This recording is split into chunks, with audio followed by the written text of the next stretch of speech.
are in advance. Some of them, not all. Because no world develops in that equal stage. You have high points. You have cultural centers. If therefore you study primitives and you ignore the cultural centers, many of which evaporated or were shattered, then you have no idea of what was going on. You have no idea. It is like going to Europe. I spent 10.5 years in Europe. I have been in parts of Europe where there's never saw a black man in all history. And I went into villages where I found as many as 12 Europeans using one outhouse bathroom. They did not use flush toilets. They were aware of it. They didn't use it. They never showered. They had baths, but they didn't shower. Okay, now that would be most unfair for me to write a big book about that village and say, this is Europe. It is in Europe. It is authentic. I saw it. But it's not. It is authentic, but it is not the truth.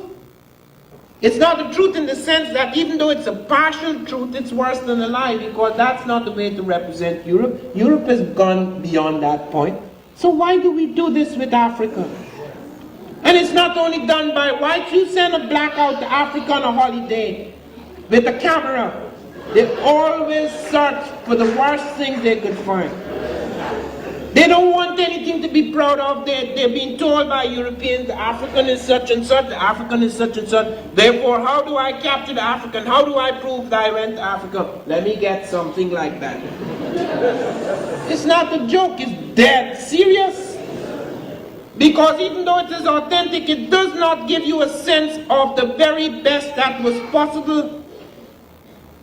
They found mathematical systems as Lasky found it. Why didn't we find it? When I was at university, nobody told me the Africans had mathematics. Why didn't they find it? Because they were looking for it in the bush, and in the desert, and in the little village communities that didn't need it. When they went among large African communities that had existed, that had encouraged and promoted intensive and extensive trading with other countries, they found Africans had developed indigenous mathematical systems because they needed it.